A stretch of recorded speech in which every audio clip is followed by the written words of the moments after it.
welcome Professor Roy Lowe to Brazil and Professor Gary McCulloch, who are joining us in this open class at the Universidade Federal de São Carlos.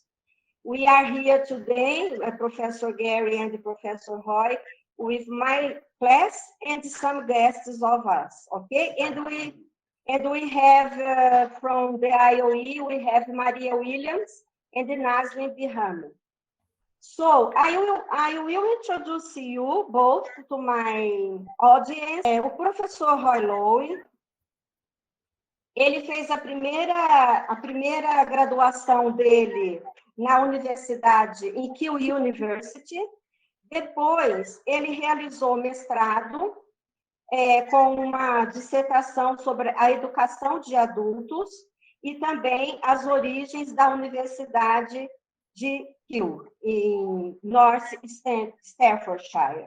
Ele lecionou 5 anos na escola secundária inglesa, fez o doutorado, PhD, na University of Birmingham, em 1979, e durante 28 anos ele trabalhou no ensino superior britânico, na maior parte como lecturer e depois como reader. Como eu falei para vocês, tem uma escala. E depois como professor, na University of Birmingham. Ele foi professor e chefe do Departamento de Educação por 6 anos na University of Wales, Swansea, e por esse trabalho, ele recebeu um prêmio do governo britânico chamado Officer of the British Empire. Esse prêmio, ele disse que alguma coisa como honras de Ano Novo, quando a monarquia premia pessoas que fizeram uma contribuição significativa para a vida pública do país.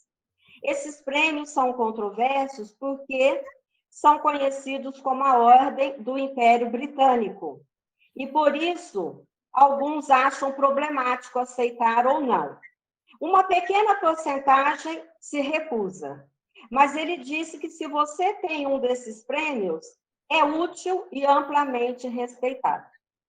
O professor Roy, ele foi professor visitante, visiting professor, at the Institute of Education, o Instituto de Educação da Universidade de Londres, de 2001 a 2009. E desde então, depois que ele foi professor visitante na Universidade de Londres, no Instituto de Educação, ele está aposentado, mas ativo na pesquisa. O professor Gary McCulloch, ele é o professor da Cátedra de História da Educação, chamada Brian Simons Chair, que é uma honra que foi criada essa cátedra em 2002, em homenagem ao professor Brian Simon, que foi um dos mais importantes da história, né, da educação britânica, e o Instituto de Educação criou essa cátedra, Brian Simons Chair, de História da Educação. E o professor Gary McCulloch, que é o primeiro professor a ser o catedrático. Então, ele é o chefe dessa cátedra, Brian Simon, of History of Education. O professor Gary, ele foi meu supervisor de pós-doutorado no Instituto de Educação da Universidade de Londres, e também foi o supervisor do professor Amarílio. Ele veio ao Brasil em 2013, a convite nosso, num projeto que envolveu 3 universidades, a Universidade Federal de São Carlos, a Universidade Federal Fluminense e a Uninove. E naquele momento, ele divulgou o seu trabalho New Directions in the History of Education.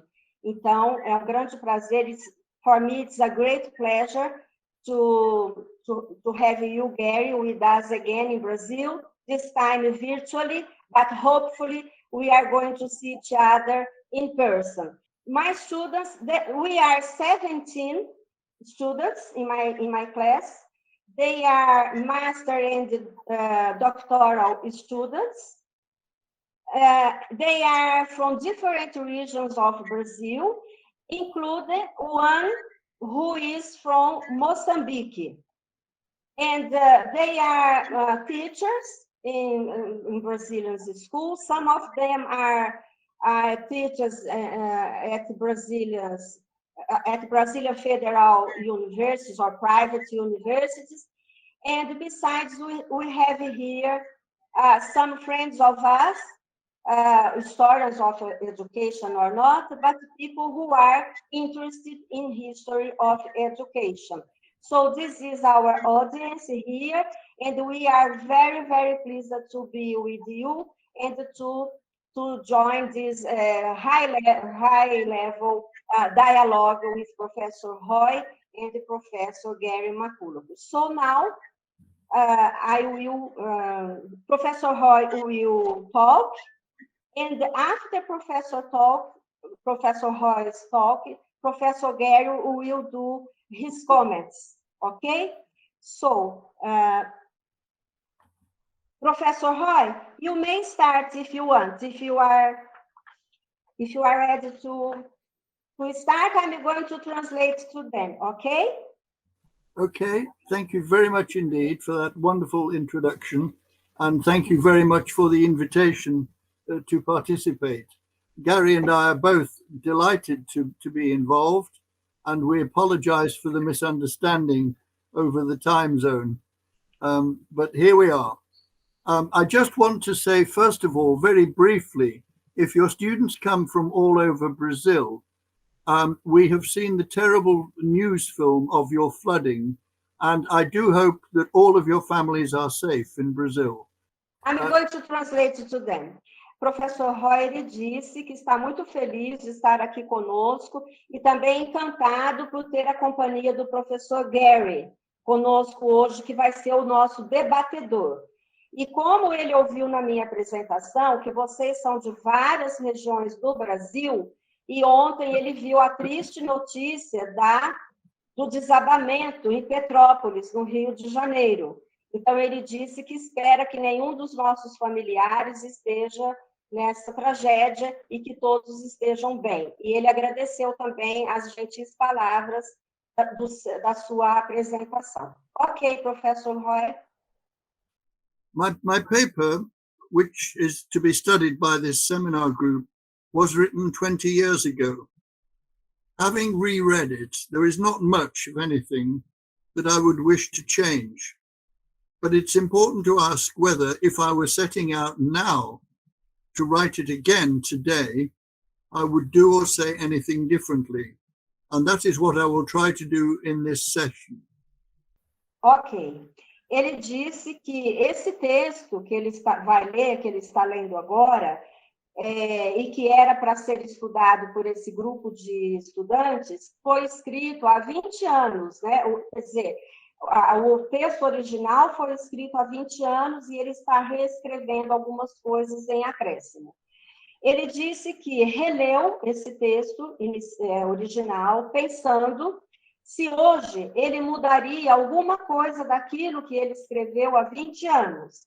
Mas também é importante perguntar se ele estivesse começando a escrever aquele texto hoje, novamente, se ele faria alguma coisa diferente, e é isso que ele vai tentar fazer nesta breve apresentação para nós. First, it is necessary to look at the changed context since 2002. My paper was written in response to a situation in which, at the start of the century, higher education was becoming more bureaucratized, more segmented, and more marketized. Since then, those trends have become major characteristics of the system. Ok. Ele disse que, primeiramente, é preciso olhar para o contexto das mudanças que o mundo vem passando desde 2002, e que o artigo dele foi escrito em resposta a uma situação na qual, no começo do século XXI, a educação superior estava se tornando mais burocrática, mais segmentada e mais mercantilizada. Desde então, o que eram tendências passaram a ser as características do sistema. Now, highly bureaucratized systems are firmly in place, dominating the recruitment and enrollment of students and the delivery of courses, with tutors being expected to match course content more closely than ever before to the perceived level at which their students are working. It remains an open question as to the extent to which this bureaucratization, which was intended as a guarantee of standards, has resulted in a leveling down of what is on offer. Agora, os sistemas altamente burocratizados estão firmemente implantados, dominando a seleção, o ingresso de alunos e a oferta dos cursos, com a expectativa de que os professores adequem o conteúdo dos seus cursos mais do que nunca ao nível perceptível dos alunos. Permanece uma questão em aberto. Até que ponto essa burocratização pretendida como garantia de padrões resultou em nivelamento do que é oferecido? Similarly, the segmentation of the system, which was evident in 2002, has intensified, with clearly identified separate tracks towards employment or an adult life with only limited chances of finding work. The regular ranking of institutions, best for research, best for teaching, best student experience, serves only to entrench this segmentation. And the marketizing of education, which goes well beyond the advertisement of courses and whole institutions, is now also an established element of the higher education system.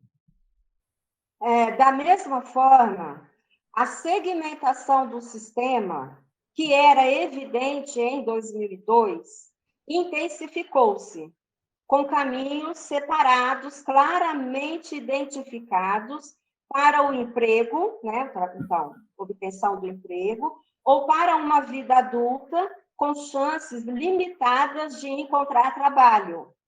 A classificação, ou seja, o ranking periódico das instituições, conforme melhor na pesquisa, melhor no ensino, melhor para a experiência dos alunos, essas classificações servem apenas para consolidar essa segmentação. A mercantilização da educação, que vai muito além da propaganda de cursos e instituições inteiras, é hoje um elemento consolidado do sistema de ensino superior. I should add that Professor Bitar and I have discussed whether the extent and nature of the marketization of higher education is identical in Britain and Brazil, or whether Brazil is relatively unique in sponsoring student funding.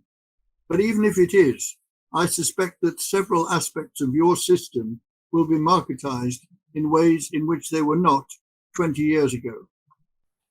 Ele disse que tem conversado comigo, né? E nós temos discutido se a extensão ou a natureza dessa mercantilização que ele definiu sobre a Inglaterra, essa mercantilização do ensino superior, são idênticas na Grã-Bretanha e no Brasil. Ou se o Brasil é relativamente único em patrocinar o financiamento estudantil, porque eu expliquei a ele que nós temos um sistema federal de mais ou menos 60 universidades públicas e também estaduais que são totalmente públicas. Então, por isso ele está fazendo essa referência. Então, se esse seria um sistema único, mas aí ele completa. Mas, mesmo que assim seja, suspeito que vários aspectos do seu sistema, portanto brasileiro, serão mercantilizados de maneira que não eram há 20 anos atrás. Equally significant are the profound changes which have occurred in wider society. Among them are the increasing distance between rich and poor, the revolution in communication that's followed the creation of the World Wide Web, and the rise of a new fundamentalist politics, which has led to the appearance of populist political regimes in many countries, not least in Britain, the United States, and Brazil. Throw in the widespread realization of the threat of global warming, and we see a world which is transformed from even the apparent certainties of 2002. Now, what makes this all the more telling is the fact that these trends are global, and no country or region is exempt from them. There is now a very real sense in which we are all in it together. If any proof were needed of that, then the COVID pandemic has surely given it. Ok. Igualmente significativas são as profundas mudanças que ocorreram na sociedade em geral. Entre elas estão a crescente distância entre ricos e pobres, a revolução na comunicação, que se seguiu à criação da rede mundial de computadores. E ele fala também que essas situações e essas mudanças também estão conectadas à emergência, à facilidade com que sistemas e governos fundamentalistas chegaram ao poder, não apenas, no caso, ele fala do governo conservador da Grã-Bretanha, nos Estados Unidos e também no Brasil. E acrescente-se a isso a percepção generalizada da ameaça do aquecimento global e veremos um mundo totalmente transformado, diferente até mesmo das aparentes certezas que nós tínhamos em 2002.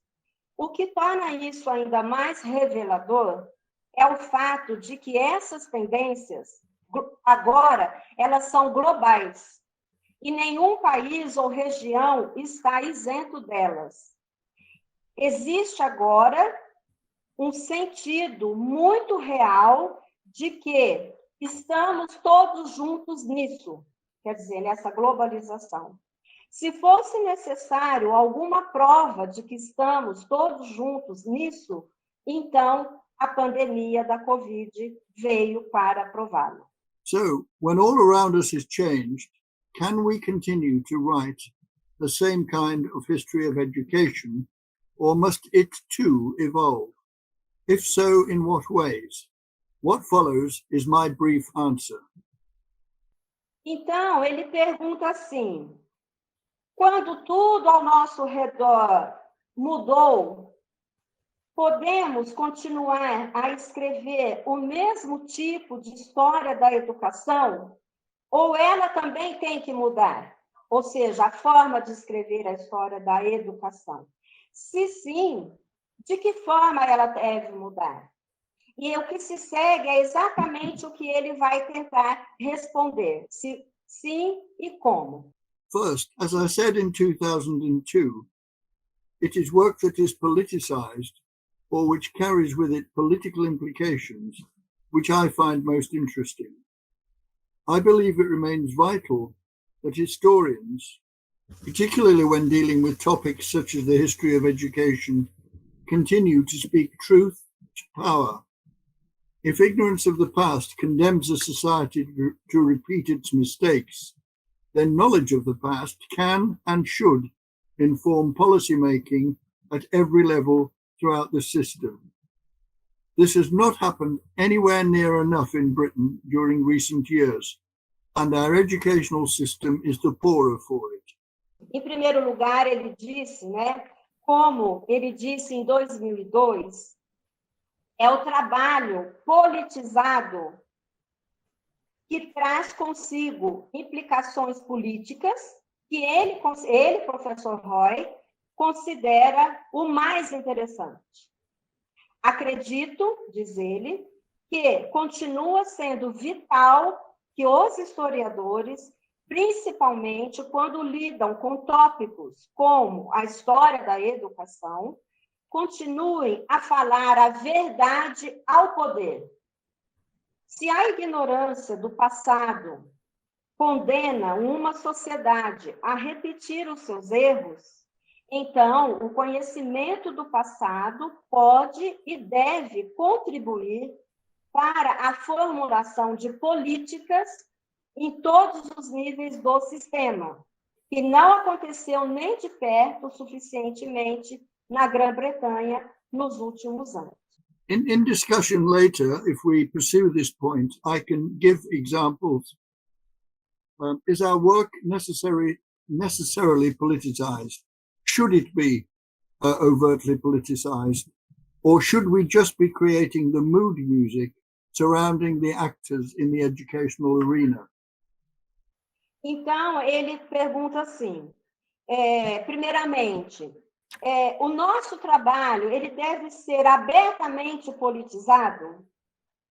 Ele deve ser razoavelmente politizado? Ou deveríamos apenas criar ou nós deveríamos simplesmente aqui é difícil de traduzir, mas seria assim, fazer uma entoada adocicada, né?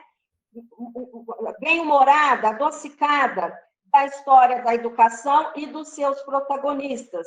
Ou seja, ele está dizendo assim, em vez de falarmos a verdade ao poder, de fazermos um trabalho politizado, se nós, então, nos contentaríamos com uma historiografia. Eu estou traduzindo como adocicada, mas é que eu não estou encontrando uma outra palavra. Second, the social changes we're living through raise an important question about the validity of individual national histories. Are we under an injunction? Should we now be dealing with topics and issues which are global in their scope? Does a global economy and a global social network require a global history? If so, what are the sources from which we might work? So my second question is about the scale of what we attempt to analyze as historians. Ok. Ele diz assim, então, em segundo lugar, as mudanças sociais pelas quais estamos passando levantam uma questão importante sobre a validade das histórias nacionais e individuais. Então, histórias nacionais e histórias individuais. Estamos agora sob a injunção, né, a contingência de lidar com tópicos e questões que são globais na sua essência, em seu escopo. Uma economia global e uma rede social global requerem uma história global? Em caso afirmativo, quais são as fontes a partir das quais podemos trabalhar? Então, minha segunda pergunta é sobre a escala do que tentamos analisar como historiadores. And this is, of course, the third major question for discussion. Does a changed world mean that we need to identify new sources of information? What are the implications for future historians of a world where many communications are instant and ephemeral, insofar as they leave no permanent record once the delete button has been pressed? Aí ele diz assim, esta é a terceira grande questão para a nossa discussão. Um mundo transformado significa que precisamos identificar novas fontes de informação? Quais são as implicações para o futuro historiador de um mundo onde muitas comunicações são instantâneas e efêmeras, na medida em que não deixam registro permanente tão logo seja apertado o botão, seja pressionado o botão delete. One final thought. Has the most recent 20 years seen a trivialization of the history of education, particularly in the English-speaking world, by which new themes such as space and image become central to historical investigation precisely because these are seen to be themes and approaches which do not threaten a critique of the existing order and therefore have a greater chance of being funded than approaches which might be seen as challenging or threatening to those in positions of influence or power. Pensamento final. teriam os últimos 20 anos, particularmente no mundo anglófono ou no mundo de língua inglesa, presenciado uma banalização da história da educação, pela qual novos temas como espaço, imagem, se tornaram centrais para a investigação histórica, precisamente porque são vistos como temas e abordagens que não vão ameaçar a crítica à ordem existente, ou seja, que não vão se tornar uma crítica e uma ameaça à ordem social existente, ele coloca isso em questão. E, portanto, seriam esses temas, né, que ele mencionou, imagens, espaços, que teriam mais chances, maiores chances, de obter financiamentos do que as abordagens que podem ser vistas como desafiadoras ou ameaçadoras para aqueles que estão em posição em posição de governo ou na influência do poder. Então, ele está fazendo esse questionamento. So I hope that these introductory remarks help to instigate a meaningful discussion, not just today, but into the next weeks and years as you develop your skills as practicing historians. Thank you very much for listening, and thank you, Marisa, for your very eloquent translation. Eloquent. I am eloquent, Prophet. No, your speech is. Ele disse que ele espera que essa introdução, né, essas breves introduções que ele fez, ajudem a instigar uma discussão significativa, não apenas hoje, mas nas próximas semanas, nos próximos anos, e principalmente à medida em que vocês, jovens pesquisadores, forem desenvolvendo as suas habilidades como pesquisadores ou como pesquisadores em história da educação. E aí ele agradeceu, disse que a minha tradução é muito eloquente. Professor Roy, thank you so much. So, Professor Gary, it's your turn. Excellent. Thank you so much indeed. First of all, to Professor Lowe, of course, that excellent presentation, and to Professor Bital for the very kind invitation. It's several years now since I visited Brazil. Most impressed with the interest and support for history of education in Brazil, and delighted to see that continues today. Ele está dizendo que é um grande prazer estar aqui no Brasil conosco, porque já faz alguns anos que ele esteve, foi em 2013 que ele esteve no Brasil, e ele ficou muito impressionado com a pujança e o dinamismo do campo da história da educação no Brasil. E agora ele está comprovando que é realmente dinâmico, porque nós estamos aqui juntos para discutirmos a história da educação. Professor Gary, last week, my students, they have read your article, New Directions in the History of Education, and we closed our class that day, seeing your photos, including football visit in São Paulo. Do you remember? I do. We went to the football museum. I remember. Yes, the football museum, Pacaembu Museum, yes. I remember okay. It had all attackers and no defenders, as I recall. That was great. Yes. Okay. Ele está lembrando. Professor Roy, I know that you are football lover too, as I am too. So we are just joking about football. Okay, Gary, please go ahead. Marvelous. Thank you so much. Thank you very much indeed for allowing me the opportunity to respond to Professor Lowe's excellent paper. I recall that the original paper, which I attended, was delivered as the first ever presidential address to the UK History of Education Society, what you could call an invented tradition, which the society has maintained to this day, except that the photograph that was originally included alongside the paper, that's been abandoned over the years. Ok.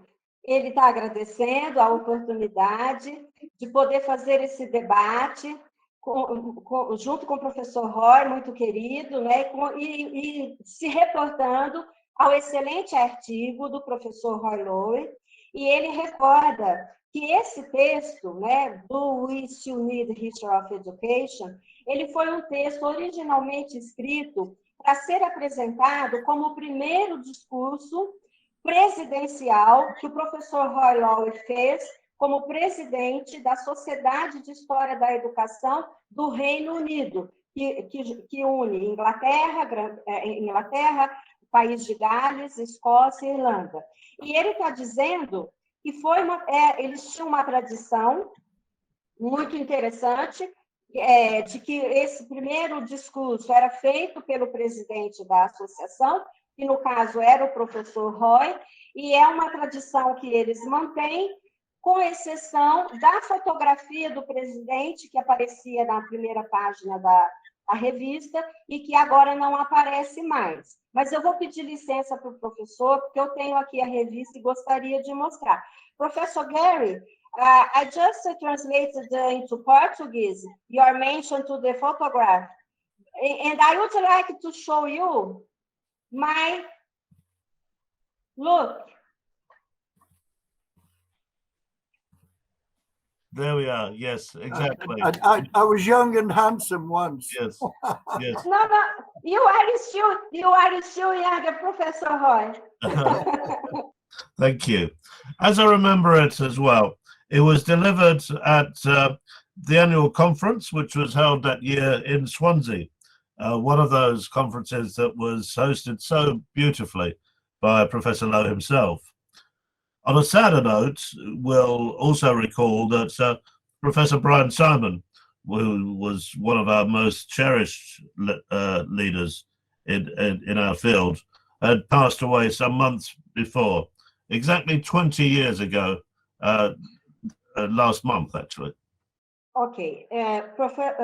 Professor Gary disse que, como ele bem se lembra, quando o professor Roy proferiu aquele discurso, naquela conferência anual da sociedade deles, né, de História da Educação, que foi na Swansea University, em 2002, que foi uma daquelas lindas conferências que o professor Roy organizava. E, então, quer dizer que o professor Roy, como presidente, ele mesmo organizou lindamente aquela conferência. E o professor Gary adicionou que ele agora evoca uma triste lembrança, juntamente, que aconteceu naquele ano de 2002, que é a lembrança do falecimento do professor Brian Simon, que era um dos maiores líderes, né, da história da educação britânica e que havia falecido há pouco tempo antes da conferência do professor Roy. Então, portanto, agora nós estamos completando 20 anos da morte do professor Brian Simon e 20 anos do discurso do professor Roy Lowe in Swansea University. Well, Professor Lowe, in his original paper, asked, do we still need history of education? Very much so. And there'll be no argument about that from me. And then asked, is it central or peripheral? And again, I concur very much with its centrality. Professor Gary, ele diz o seguinte, no seu artigo original, o professor Roy Lowe perguntou, ainda precisamos da história da educação? Ela é central ou periférica?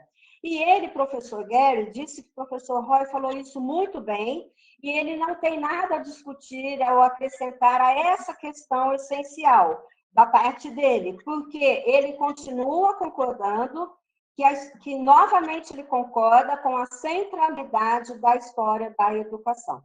Where I think we might move towards grounds for discussion is in the terms of the three very powerful themes that Professor Lowe draws from his speech 20 years on. First, are we speaking truth to power? Second, the tension between national and global histories. And third, where are our sources of information? With the rider, the very important rider, about a potential trivialization of the field. Agora, ele colocou algumas questões importantes para a discussão. E ele disse assim,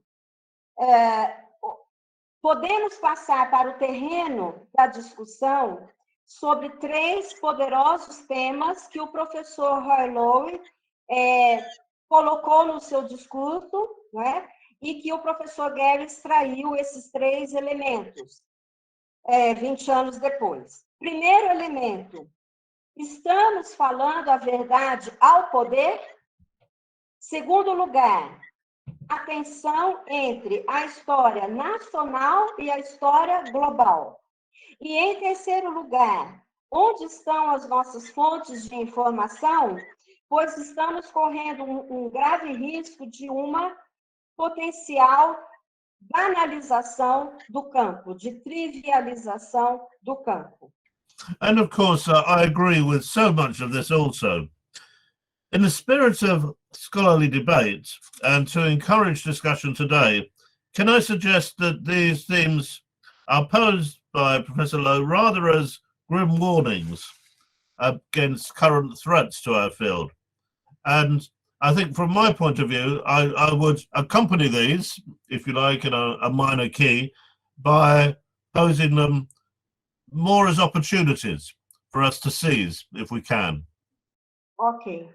Ele disse assim que ele concorda muito, né, com essas questões que o professor Roy deixou, né, para nossa reflexão, no espírito do debate acadêmico, e para encorajar a discussão de hoje, ele então sugere que esses temas, essas questões que ele levantou antes, sejam apresentados como advertências. E ele gostaria de acompanhar essas questões nesse debate e introduzir numa chave menor, colocando os comentários dele, mas também no sentido das oportunidades que nós ainda precisamos vislumbrar para a história da educação. Então, considerar aquelas questões como tensões e também vislumbrar expectativas. The first, in terms of speaking truth to power, I think there are some grounds for optimism. At least, I guess in spite of all the setbacks, I'm a born optimist. In the UK, following Brexit and 12 years of Conservative government, not to mention the COVID pandemic, there are surely opportunities for historically informed reform.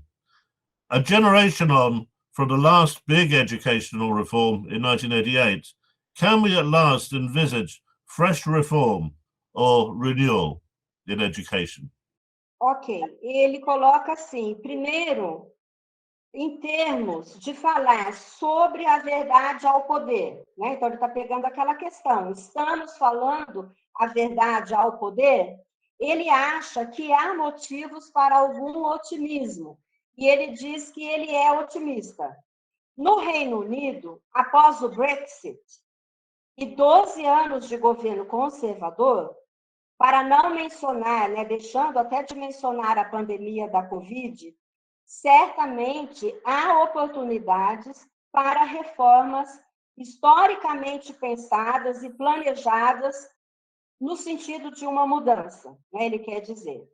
Uma geração depois da última grande reforma educacional que eles tiveram, em 1988, podemos finalmente vislumbrar uma nova reforma ou uma renovação? Second, on the question about the national and the global, we've found, I think, like other researchers in the last 20 years, that there's some potential in the idea of the transnational as a way to address and accommodate these two rival spheres. So, can we find our own distinctive approaches to this very fertile and promising theme? Então, em segundo lugar, ele coloca sobre a questão, na questão sobre o nacional e o global, descobrimos, como outros pesquisadores também, nos últimos 20 anos, que há algum potencial na ideia do transnacional, como forma de abordar e conectar essas duas esferas rivais, está chamando esferas rivais nacional e global. Podemos encontrar nossas próprias abordagens distintas para esse tema, né, dessa conexão? And third, on sources, agreed, we must seek out new kinds of evidence to sustain our research, which again may remind us that 20 years ago, we responded as a field so well to the complaints by Professor Jürgen Herbst, which Professor Lowe himself rightly also commented on in his original paper. Em terceiro lugar, eu estava explicando para ele que essa polêmica do historiador que eu vou citar agora, ela não foi bem digerida aqui no Brasil. Bem, então, em terceiro lugar, ele falou assim sobre as fontes, né? Concordamos que devemos buscar novos tipos de evidências para sustentar as nossas pesquisas. E isso, mais uma vez, né, pode nos lembrar, essa busca por novas evidências, ele está dizendo que pode nos fazer lembrar que há 20 anos atrás, eles responderam tão bem às questões formuladas pelo professor Jürgen Herbst, as quais, aquelas polêmicas, aquelas questões, o professor Lowe tão bem, comentou com muita razão. Então, aqui ele volta àquela polêmica que nós discutimos em aula no seio da historiografia britânica com essas questões que o professor Lowe comentou no texto dele e o Gary agora traz de volta. Now, Herbst suggested that research in the history of education had stopped developing and wasn't moving forward at all. And yet, in the last 20 years, there actually has been really strong movements, strong, excellent new research, which has engaged with theory and methodology in an unprecedented way. Of course, some of this may appear trivial, but I'd suggest that this is a risk worth taking and for us to overcome if we're to continue to progress in the future. Ok. Ele disse assim, que Herbst sugeriu que a pesquisa em história da educação, naquele momento lá em 2002, né, ela tinha parado de se desenvolver e de avançar. Então, Herbst, ele colocou que a pesquisa em história da educação, ela tinha parado de se desenvolver e avançar. Mas, o Gary está dizendo, nos últimos 20 anos, houve excelentes novas pesquisas que se envolveram com teoria, com metodologia de uma maneira sem precedentes. É claro que parte disso pode parecer trivial, mas ele sugeriria que esse é um risco que vale a pena correr e que nós todos podemos correr e que devemos superar esses erros se quisermos continuar progredindo no futuro. But finally, may I really commend Professor Lowe's last words in his great address of 20 years ago. As he said then, our best chances of long-term survival and recognition lie in an identification of what has made us and our kind significant in the past, and in aspiring to sustain that challenging role into the 21st century. Let's resolve to build on that past work and to celebrate, as we should, the formidable contribution of Professor Lowe himself. Ele termina dizendo assim, mas finalmente gostaria de elogiar as últimas palavras do professor Lowe em seu grandioso discurso de 20 anos atrás. E aí, aspas, né? Ele está dizendo, nossas melhores chances de sobrevivência e reconhecimento a longo prazo estão na identificação daquilo que nos tornou importantes e significativos no passado, no nosso campo, e também em aspirar e sustentar esse papel, né, significativo e importante e desafiador no século XXI. E ele termina otimistamente dizendo: vamos continuar construindo sobre esse trabalho do passado e celebrar a formidável contribuição do professor Roy Lowe com esse trabalho, né, que nos deixou e que nós hoje estamos, de certa maneira, homenageando 20 anos desse escrito do We Still Need History of Education. E, então, estamos aqui fechando, né, digamos, essa reflexão 20 anos depois. Obrigada mais uma vez, diz o professor Gary, e agora vamos discutir. Ok, professor Gary e professor Roy. Roy and Professor Gary, we have here Edmar Moreira. He is a guest, and he would like to ask something, but in Portuguese, and then I will try to translate to you, okay? So, Edmar, pode falar. Por favor, se você puder ser bem objetivo, para ficar mais fácil a tradução. Ok. Com certeza. Primeiro, meu agradecimento à doutora Bittar pelo convite e pela aceitação, ao doutor Gary e ao doutor Roy. Obrigado, né, por essa tarde tão apreciada. Bom, a questão é o seguinte, ele falou, o doutor Roy, depois de 20 anos, né, de escrita, sobre a fragmentação da educação. E essa fragmentação é resultado, obviamente, do neocapitalismo, como ele também colocou. Esse neocapitalismo é proveniente, uma grande parte dele, da Inglaterra, e que, por razões, acaba chegando nos países periféricos. Como essa fragmentação ocorre 20 anos depois na Inglaterra? É o mesmo processo do Brasil? Como ele pode comparar isso aí? Porque aqui o governo federal investe na rede privada, de forma muito pesada. Como é que isso ocorre lá na Inglaterra e no país de Gales?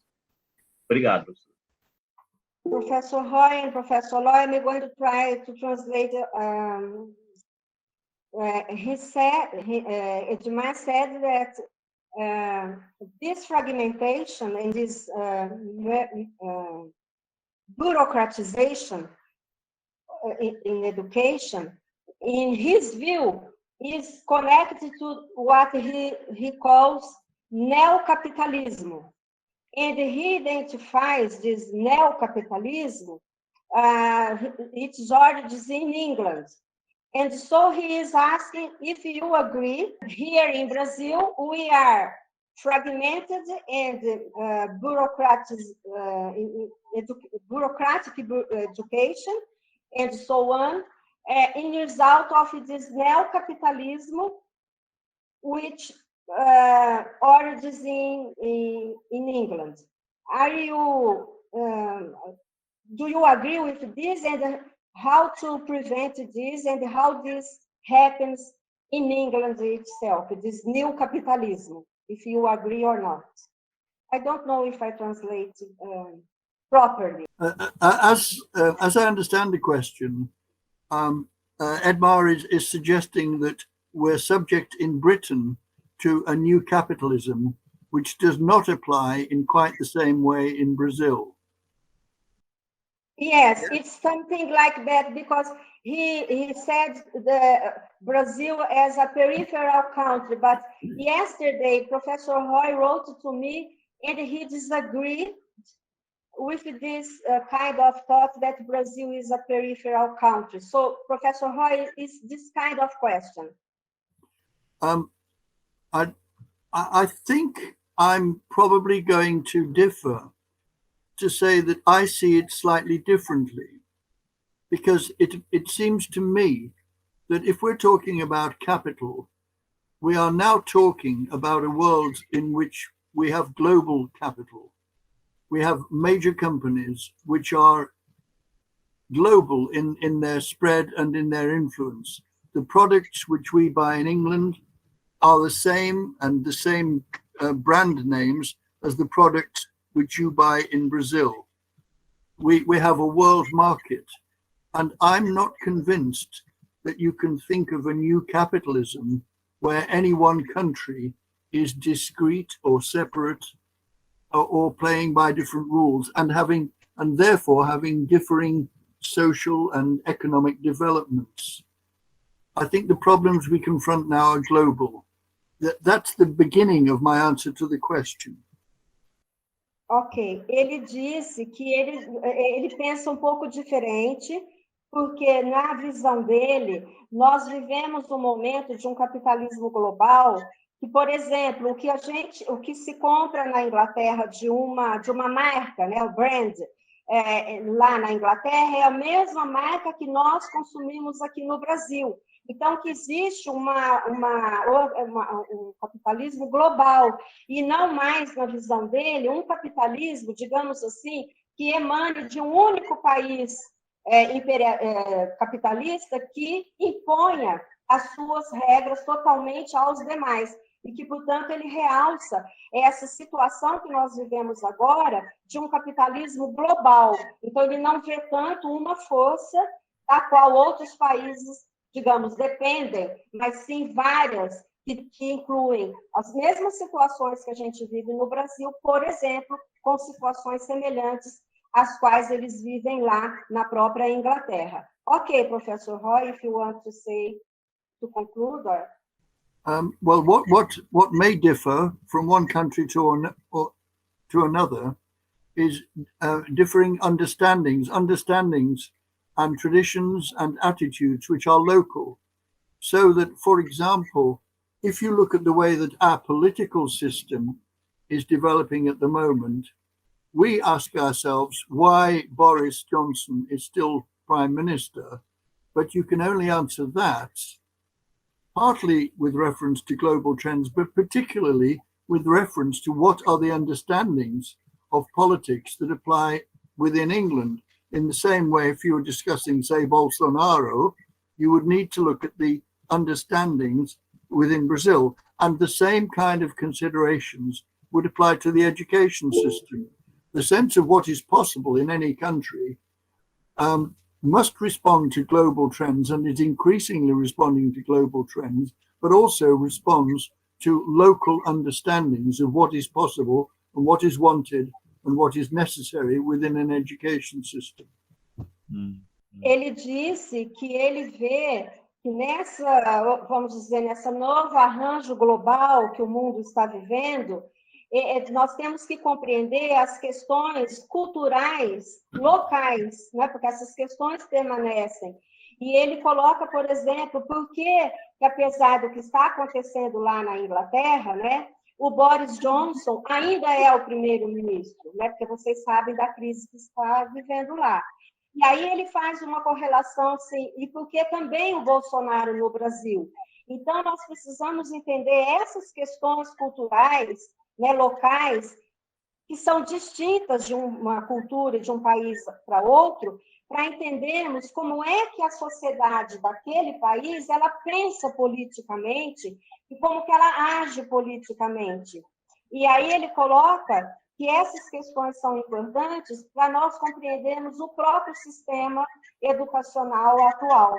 Então, de certa forma, é uma situação muito mais complexa, não é? Mas que preserva distintas compreensões e pensamentos culturais desses diversos povos. Ok, Professor Roy. I don't know if Gary would like to add or just you. Certainly. Okay. Thank Okay, you. Gary. And thank you for such a superb question as well. It's Yes. an excellent question. Now, I'm reluctant to comment in any detail on Brazil, of course, because, you know, I've not been there for several years, and, you know, it wouldn't be proper for me to try to do that, I think. But in a very, very broad sense, recent events have really shown that many of our problems are global problems. The environment, global warming, the pandemic. These are things which remind us we have just the one planet and we can't afford to throw it away. There are, I think, particularities we often call it exceptionalism about the UK. We respond to things in a particular way, and I think that's still true to some extent. I think that we're not simply victims of world trends. We can respond in different ways, and we've done so in the past. So I would retain some optimism that we still have the capacity to do that. I'd say as well that if you look at the pattern of big reforms in education over the last 100 years or so, they've always happened after a big convulsion, which has led us to reflect on our situation in a very broad way. The 1918 Education Act, straight after the First World War, the 1944 Education Act, Second World War, the 1988 Education Reform Act, a big expression of neoliberalism, as it happened at the time. And I think since then we've been kind of treading water. We've had a lot of very minor tinkering with the system and a lot of suppressed energy, which I think that there's capacity there now for us to really think broadly about what our next generation should be. So that's a very, very long and tedious answer.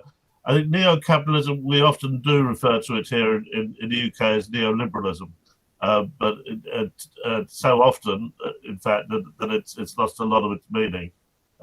It means so many different things. So there's a long conversation to be had about that. But I still, as I say, I retain some optimism about what we can and should do. O professor Gary, eu vou tentar resumir, tá, pessoal? Ele disse que ele não vai falar sobre o Brasil, porque ele não tem muitas informações, mas então ele falaria um pouco mais sobre a Inglaterra. Ele sabe, né, da situação, do contexto brasileiro, mas ele tocou especificamente na problemática deles, né? E ele disse que ele é uma pessoa que acredita na capacidade de mudança. Então, por mais que as coisas sejam, né, como elas são hoje, ele ainda acredita que nós podemos mudar, de alguma maneira, as coisas, como também gerações passadas conseguiram fazer mudanças, né? Então, ele enfatiza essa questão de que nós não somos vítimas, unicamente vítimas de um sistema, nós temos a capacidade de atuação. E aí, para exemplificar, ele citou o caso da Inglaterra, de como a educação lá, o Sistema Nacional de Educação, alcançou grandes desenvolvimentos nos últimos 100 anos. Então, ele citou reformas educacionais muito importantes, não é? Por exemplo, uma delas que foi no final da Segunda Guerra Mundial, que expandiu a universalização do ensino secundário na Inglaterra, e que foi uma grande coisa que eles conseguiram em um período muito, muito difícil, porque eles tinham acabado de sair de uma guerra mundial. Então, em síntese, ele disse que é uma questão importante, essa que foi colocada, mas que ela nos permite pensar, e ele prefere continuar pensando, que, com algum otimismo, que nós podemos e devemos atuar para mudar esse quadro de coisas. Então, ele colocou essas questões inglesas justamente para reforçar o pensamento dele, a concepção dele de história. Professor Gary and Professor Roy, I have here Leandro. Leandro is a student of mine. He is finishing his PhD in Brazilian History of Education. He would like to ask a question, and maybe we have some others in the chat. So now we are going to hear Leandro. Leandro, please. Bom, boa tarde a todos e a todas. Eu vou falar em português mesmo, porque meu inglês está bem enferrujado, não tem a fluência que a professora tem, Vou tentar sintetizar um pouco das minhas ideias que partem de uma preocupação que eu tenho recente, e acho que essa leitura das conjunturas da história recente, do avanço do capitalismo, isso como isso penetra na educação nos últimos 30 anos para cá, no Brasil principalmente, e diante da situação da pandemia e as novas imposições que são feitas, sobretudo das universidades federais, em resoluções recentes, né? Por conta da pandemia, os cursos de ensino superior foram forçados a manter as suas aulas de modo remoto, né? E a necessidade, muitas vezes, da alteração no próprio PPC dos cursos, incluindo na sua estrutura a realização de disciplinas que dialoguem com o ensino híbrido nessa retomada das aulas, né?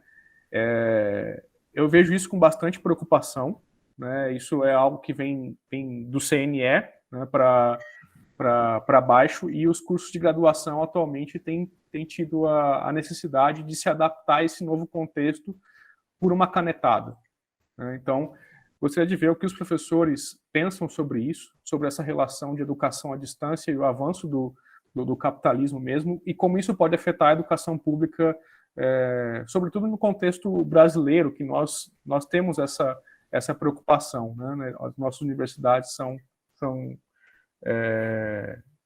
majoritariamente presenciais, né? Professor Roy and Professor Gary, I will try to summarize, because Leandro talked about our Brazilian context in pandemic, under the pandemic situation, and this pandemic victimized students from public schools and so, but he would like to know specifically if you have something to say about the online teaching at the university, because in his view, he identified this as a, how can I say, as a privatization of education, a kind of, a sort of politics from neoliberalism, from Margaret Thatcher in England and here in Brazil from the 90s. And so this kind of online teaching, in his view, is a bad thing for us here in Brazilian universities. And how do you see this same situation in England? Please. Yes, it's a very interesting issue, Leandro. I do have some experience of this, because one of my 3 daughters is a university teacher, and much of her teaching has now gone online, and she has discussed with me the difficulties of online teaching. It seems to me that online teaching offers both an opportunity but also a major problem. The problem is that, as I see it, it is incredibly stressful for the tutor, particularly in terms of preparation and commitment. And the second difficulty with online teaching is the lack of that face-to-face close contact with students, which you can enjoy in a seminar room, but you cannot enjoy over this through a screen. So there are these difficulties. The advantage, of course, of online teaching is that it opens up all kinds of possibilities. One obvious example is that you identify a retired professor who thought he would never teach again, and here I am. I'm taking part in online teaching. So it opens up the possibility of using me, for example. But that's only one very simple example. it also gives the possibility of accessing students with whom there are grave difficulties of access. Don't forget that in the Australian outback for many years, the radio was the main source of teaching for many children. And there are many locations, it may well be similar in parts of rural Brazil, in the rainforest. My answer is ambivalent. I can see real problems and real challenges, but also real opportunities in online teaching. Ele disse que ele acompanha esse assunto, né, porque ele tem 3 filhas, uma delas é professora na universidade, de uma universidade, e ela sempre conversa com ele sobre as dificuldades, né, e mesmo sobre o estresse, que é o preparo das aulas online. Então, ele disse que ele vê com preocupação, porque, de um lado, tem um prejuízo, sim, porque você não está face-to-face, né, com os seus alunos, não está, enfim, interagindo, mas, por outro lado, ele vê uma coisa muito positiva, e até ele exemplificou, por exemplo, nós nunca tínhamos visto o professor Roy na nossa vida, e hoje ele está aqui conosco, participando da nossa aula, tanto ele quanto o professor Gary. Isso seria totalmente impossível de fazer uma aula com ele. Então, ele falou, you having me today. E vocês não me conheciam. Então, ele lembrou também que lá na Austrália, em regiões muito remotas, por muito tempo, só chegava o rádio, né, para a população local, a comunidade. E que ele imagina que mesmo aqui no Brasil, em regiões inóspitas, né, também hajam dificuldades do conhecimento chegar. Então, ele não simplesmente criminaliza essa forma de ensino, mas ele vê essas possibilidades também que nós podemos aproveitar para melhorarmos, não é? E, enfim, fazemos exatamente o que nós estamos fazendo aqui. Professor Roy, I would like to say that when you talked that you are here today with us, that we have today a global class. In this right moment, we are here with you, with Professor Gary, and more 45 people from different regions of Brazil, one from Mozambique too. So, ele falou isso, que ele acha que isso é uma coisa importante que nós nunca faríamos se não fosse online. Gary, would you like to add something to this question? Yeah, yes, I think so. Again, very interesting point.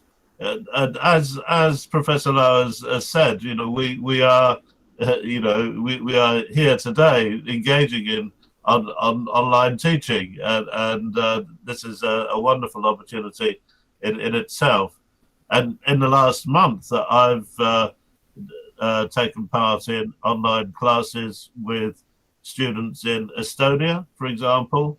I'd spent the whole afternoon teaching a class in Estonia, which from here, from my office here, in my home, which would have been unthinkable 10 years ago. And also different classes in different universities in China, again, just in the last month or so.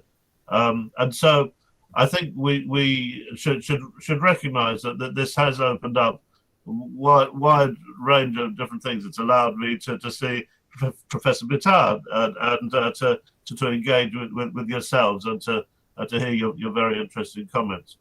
Where I think I would share the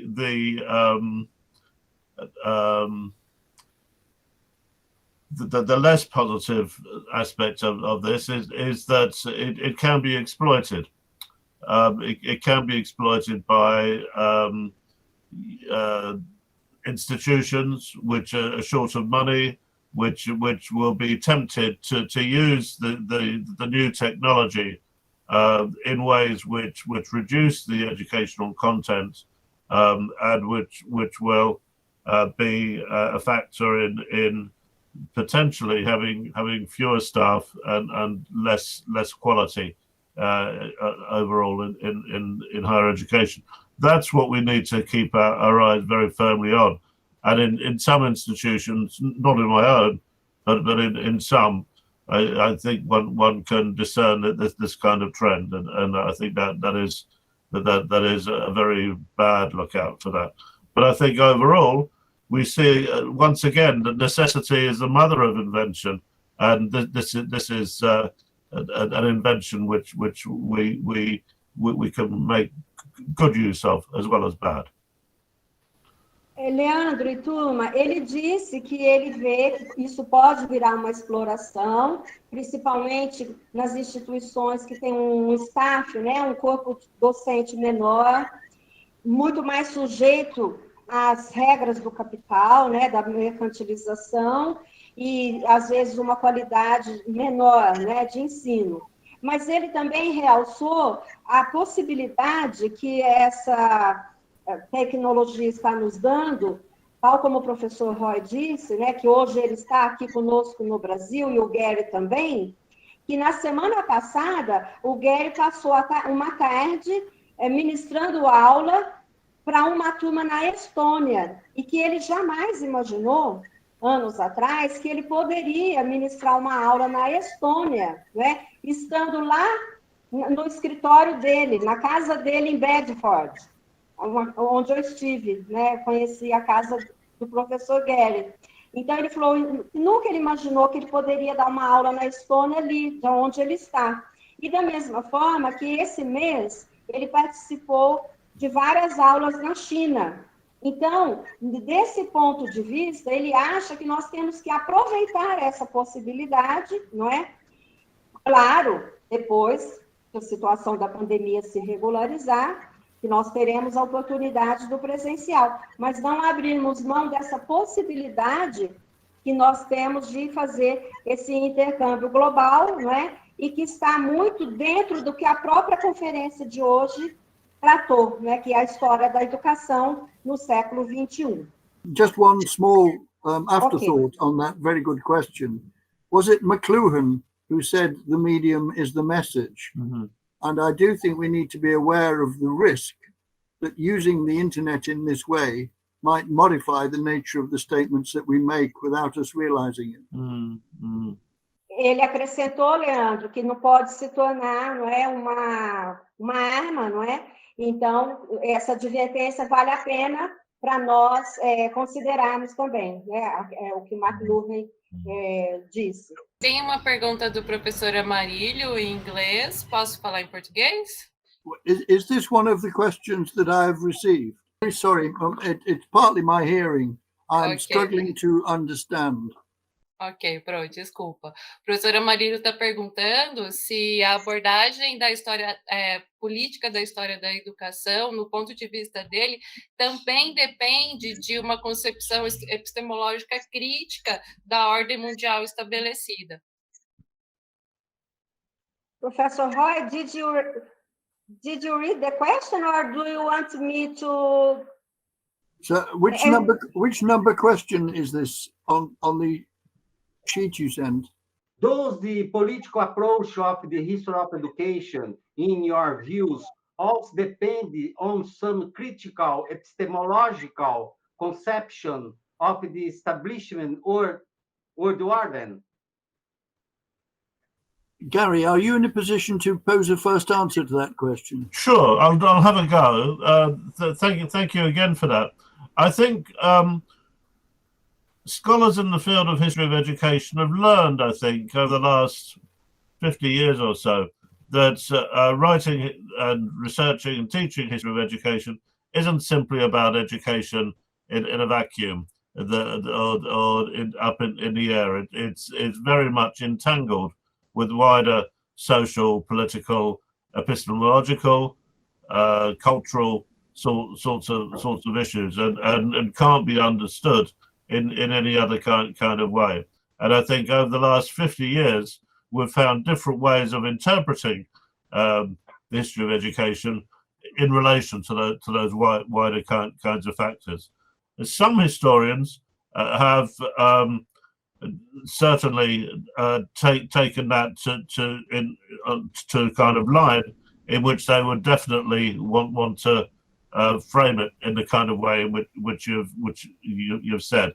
Those often referred to as radical revisionists in the American context, and we've had some of that in the UK. Brian Simon, I think, would be probably a good example of that kind of approach. But there are many other kinds of ways of interpreting history of education in its wider context, which take a different kind of view. And I think there's room in the field for a wide range of interpretations and for debate around different kinds of views of how exactly education has related to those and how it should develop to today and in the future. Yes, Ele disse... sorry. Okay. Please, I Professor Roy. I would just add to that it's a very important question. I would see any statement that's made by a historian of education as having political implications. And some of the deepest meanings may lie in those works which appear to be apolitical or not to be dealing with a political theme, because they may be quietly, unobtrusively idealizing a particular form of education or a particular mode of delivery or a particular person or the role of a particular person. So I actually don't believe that it is possible to write a completely apolitical history of education. Yeah. O professor Gary disse que sim, que há uma relação e que há muitas formas atuais, né, de, vamos dizer assim, de interpretação da história. Ele até citou vamos dizer assim, uma tendência que nos Estados Unidos são chamados de revisionistas, né? E citou várias outras formas de escrever a história, preocupados com essa nova ordem, né, mundial que o Amarillo colocou. Então, ele discorreu e falou que isso é importante, e na visão dele tem várias, vamos dizer assim, interpretações da historiografia hoje preocupadas com isso.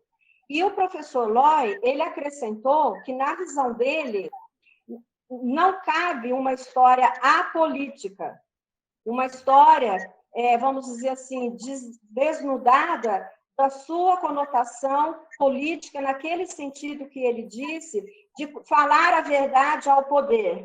Então, ele não acredita numa história, vamos dizer assim, de coisas miniaturizadas, né, adocicadas e sem relação com essas grandes questões, né, do mundo atual e, principalmente, uma visão apolítica da história. Então, ele é totalmente avesso a uma escrita da história apolítica. Please, just one thing, Rita, I now have your question and I understand it. My answer is yes. Ele viu, Rita, agora. Ok, Professor Roy, thank you very much. Diego, it's your turn, é a sua vez. Boa tarde a todos, a todas. A minha pergunta é bem simples. Ela é a seguinte: como a inclusão e a acessibilidade de pessoas com necessidades especiais é pensada e discutida dentro do contexto central, histórico, educacional na Inglaterra? Ok. Thank you, Diego. Professor Roy and Professor Gary, Diego would like to know how is the political treatment or measures to disability people in England, in the context of the inclusion of people in education. How your politics manage to include disability people? How have measures been taken to support or treat? Yes, support. Yes. With disabilities. Yes, to include these people in education. Yes. It's something which has become quite prominent in social policy in the UK over the last 30 years is to try to support individuals and groups with particular disabilities. Even the word disabilities is open to question how you approach those sorts of things. And there have been a lot of attention given to try to make there to be equal opportunities for people who have got particular sorts of physical, intellectual, mental, other kinds of issues. There'd be a lot of debate about how successful those have been, but certainly in say, for example, in universities, they've had a big effect in the UK in the kinds of buildings which are allowed to put up, in the kinds of ways in which one can converse with each other and with students. You know, they've had practical everyday effects which one can see has happened, you know, even over my professional life. And I think that the same has probably been true in schools. But I think that it's always something which is which you have to work on. It's never a finished article, and I'm sure that again over the next generation that there'll continue to be controversy about the best ways of doing this kind of thing, and even arising from the pandemic itself, how to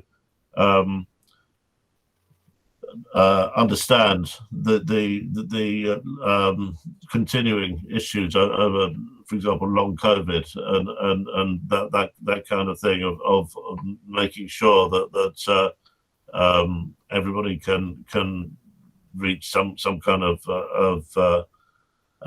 full recovery from what's happened in the last few years.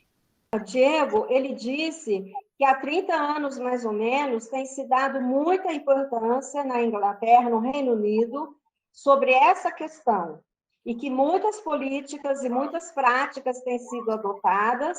Eu só quero adicionar que eu mesma, quando morei lá, eu presenciei essas inclusões, tá bom? E o professor disse que tem muitas práticas, né? E que é um assunto que está sempre muito em evidência e mobilizando muito eles da educação, e que eles estão também sempre discutindo qual tem sido o efeito dessas políticas no dia a dia, na vida dos estudantes, e se estão realmente surtindo o efeito necessário. E o professor Gary finalizou dizendo que é uma questão que nunca está fechada, ela está em aberto, eles avançaram, mas que as próximas gerações têm que avançar ainda mais. E aí ele pediu para o professor Roy complementar, que o professor Roy ele também é especialista em educação de adultos. Professor Roy, please. No, I agree absolutely with Gary's response, but it's important also to remember the Warnock report of 1978, which led to a major reconsideration and a complete shift in policy in Britain. Before 1978, the general feeling was that certain kinds of condition and certain kinds of problem had to be excluded from the main school. And after the Warnock report, our system became far more inclusive and has remained so down to the present time.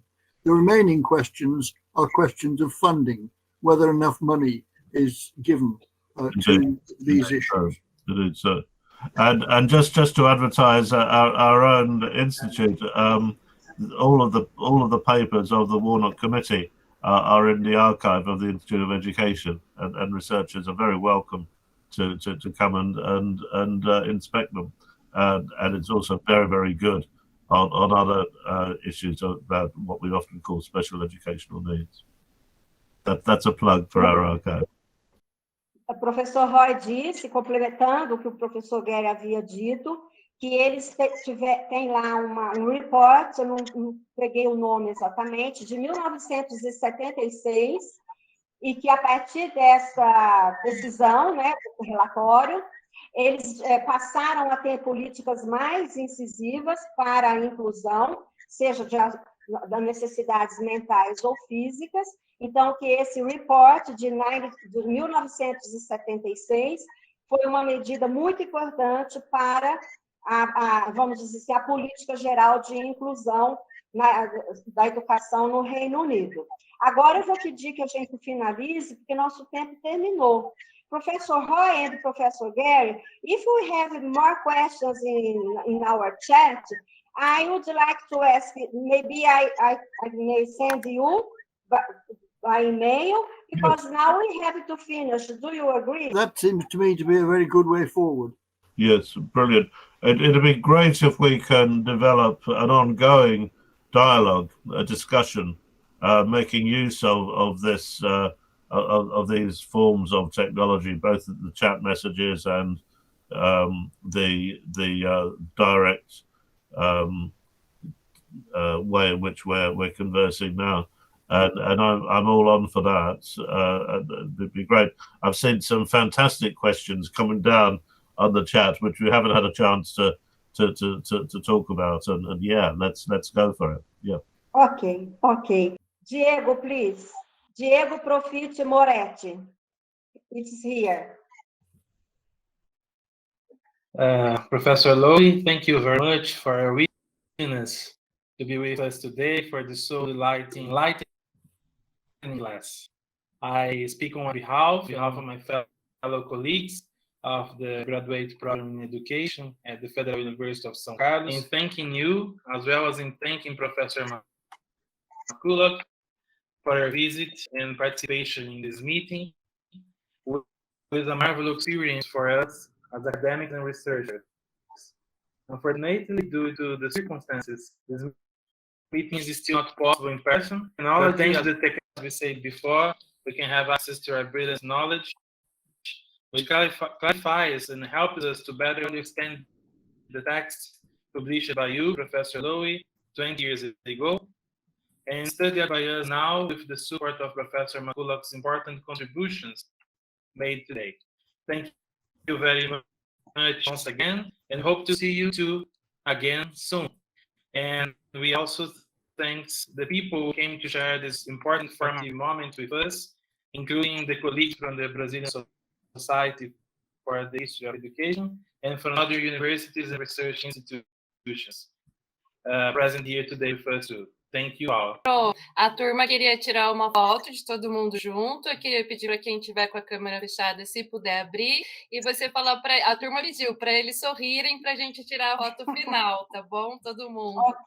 Okay. Professor Gary and Professor Roy, we are so grateful for this privileged opportunity to do this dialogue, and my students are very proud because they understood everything and they are more enthusiastic to read more and more about this issue. So now, Rita de Cássia, I thank you, Diego, for your kind words, nice and very, very nice words. And Rita de Cássia is helping me in each single class I have to do. And she asks if you agree, Professor Gary and Professor Roy, we would like to do a photograph of this moment, and they will do this picture, and then I will send it to you. And then I will ask, the Rita de Cássia is asking for you, please open your cameras, because she is going to do a photograph record of this brilliant moment of us, okay? Did you like Professor Roy, Brazilian students? What do you think of my students? Well, and I'm overwhelmed. I'm really delighted to have been able to take part. Very honoured that you have asked me. And if I can just say one final word to your students. Okay, of course, your final words. Okay. If you go back to my first conferences, when I was doing my research for a PhD, I was very intimidated by the senior professors, and I did not have the bravery to speak to them, and I admired them at a distance, and I did not see that there would come a point, if I kept working steadily, where I might be perceived in that way. And what I'm saying to you is that what Gary and I have been able to do in our own small way in our careers is available to all of you if you have the good health and good fortune and the opportunity to keep working in our field. And the quality of your questions suggests to me, Professor Bitar, that you have some extremely able students. Yes, yes, I very much agree with that, of course, and I think you've shown today, as in the past, that in Brazil, history of education is very much central, definitely not peripheral. Professor Roy and Professor Gary, thank you. I'm going to translate, okay? Your final words, so beautiful. Professor Roy, ele disse que quando ele fez o doutorado dele, o PhD em Birmingham, ele não tinha coragem de falar com os professores seniors, os mais velhos. E ele ficou encantado de ver que vocês, jovens, estudantes, tiveram, né, essa capacidade de fazer o diálogo com eles. Então, ele ficou muito encantado e ele disse que o que ele e o Gary fizeram toda a vida e vem fazendo é justamente encorajar novos pesquisadores a serem bons historiadores, bons pesquisadores, atuarem para que cada vez mais o nosso campo seja forte. E ele teve uma impressão muito positiva pela qualidade das questões que foram feitas, e meus alunos são alunos muito engajados, então ele deixou os parabéns, né, para a nossa turma, e eu fico muito feliz e muito orgulhosa, né, de ser a professora de vocês nessa disciplina, daqueles que estão aqui comigo. E o Gary disse, o professor Gary disse que tanto no passado, quando ele veio aqui no Brasil em 2013, como agora, ele vê uma comunidade de historiadores engajada, né, e, portanto, estudiosa, né, e muito dedicada ao campo que nós estamos construindo, e ele espera, e ele tem certeza que a gente vai continuar construindo esse campo de maneira muito forte, né, e com as mudanças que ele requer. Então, eu quero agradecer. Thank you very, very much, Professor Roy. I didn't have the privilege to know you in person when I was at the IOE under the brilliant supervision of my dear Professor Gary, but now we know each other, and now we are a great, great friend of Brazil. So we will not forget you. Gary, thank you very much for joining us today again, and thank you, you two, for this brilliant open class. Gary, Now, Gary, a big kiss for Sarah, please. All right. our love to Sarah. All right, Okay. thank you. Our Thank love. you. Thank you Thank very you. much. Okay, Remember, if you visit Britain, England, Birmingham, where I live, is only 100 miles from London, and you're very welcome to come and say hello and share a glass of wine in my home. Thank you, Professor Roy. I would like so much, because I didn't have the opportunity to know Birmingham. I visited Professor Gary and Sarah. E Professor Roy disse que se nós formos à Grã-Bretanha novamente, se um dia formos, visitá-lo em Birmingham, onde ele vive, e tomar um copo de vinho com ele, a glass of wine together. Okay, Professor Roy, and maybe football game, maybe. Why not? Okay. Yes, thank you. Thank you very much. indeed. Bye. Bye. Bye. Thank you very much.